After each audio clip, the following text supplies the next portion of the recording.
Langsung saja, materi pertama yaitu definisi kepribadian. Kepribadian merupakan salah satu kajian psikologi yang lahir berdasarkan pemikiran, kajian, atau temuan-temuan hasil praktek penanganan kasus para ahli.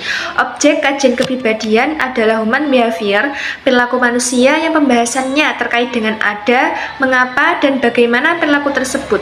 Secara psikologis, kepribadian diartikan sebagai intisari kejiwaan seseorang, atau dengan kata lain sebagai suatu interaksi biologis dengan budayanya sehingga memberikan corak pada tingkah laku individu, sikap, cara, dan pikiran sebagai fenomena yang tampak dari aktivitas kejiwaan dan penyesuaian dengan kemampuan seorang individu.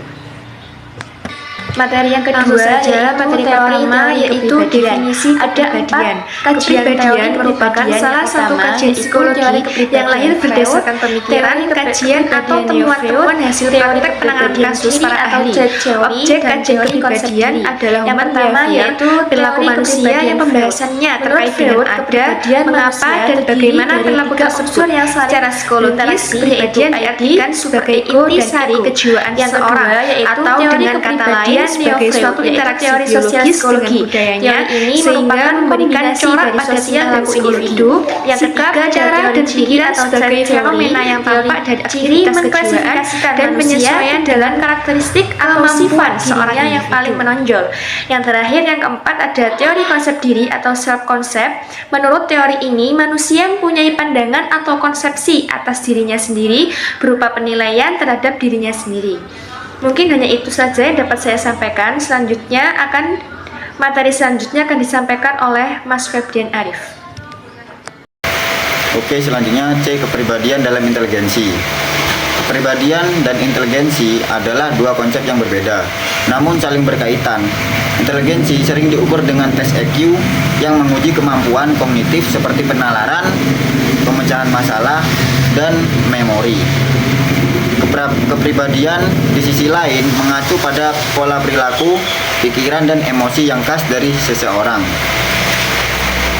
Gangguan psikologis merupakan kelainan yang terjadi dalam diri seseorang yang mengakibatkan perbedaan pola perilaku, minat, pikiran, hingga emosi yang mempengaruhi kehidupan sehari-hari. Secara umum, kondisi ini terjadi karena beberapa faktor yang mempengaruhi. Yang pertama, motivasi dan usaha. Seseorang dengan kepribadian yang tekun dan gigih cenderung lebih berhasil dalam memanfaatkan kemampuan intelektualnya.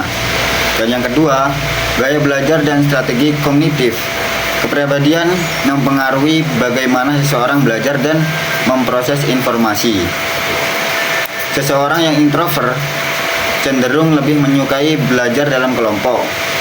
Sementara seseorang yang introvert mungkin lebih suka belajar sendiri. Dan yang ketiga, respon terhadap tantangan.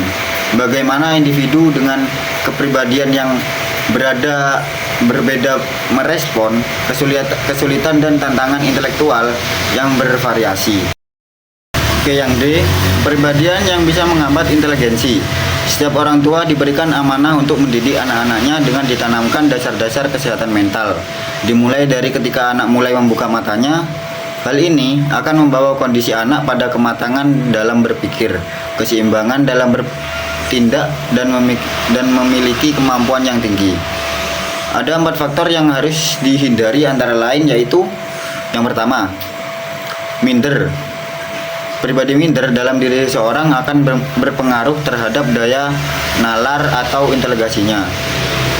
Bagi individu yang mempunyai inteligensi interpersonal yang rendah dapat dipacu untuk lebih aktif mengeluarkan inteligensi interpersonalnya dengan metode komparatif, di mana seseorang dikumpulkan dalam bentuk kelompok secara heterogen, dari mulai jenis kelamin, kepandaian, latar belakang, dan sebagainya, sehingga ia tidak minder atau mengisolasi diri terhadap kelompok. Dan yang kedua, penakut. Rasa takut adalah seseorang yang tidak berani menghadapi kenyataan dalam hidupnya, atau disebut juga sikap pengecut. Ketika seseorang tidak siap menjalankan atau memikul tanggung jawab, maka muncul jiwa penakut yang kecenderungannya berbohong, agar kesalahannya tertutupi dan mencari pihak lain untuk disalahkan. Akibatnya muncul keraguan dalam berkata dan bertindak, timbul rasa pesimis, dihantui kegagalan, dan terasa sangat sulit dalam menentukan sikap dalam kondisi penting yang sangat dibutuhkan karena tidak memiliki keberanian moral. Dan yang ketiga, dengki.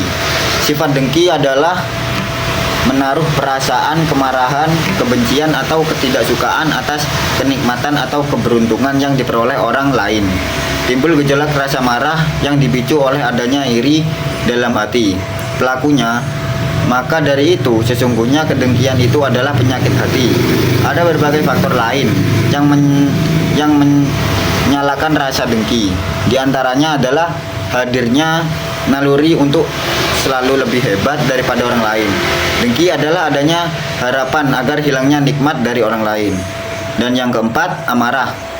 Kondisi marah bisa menjadi sebuah emosi yang sangat kuat.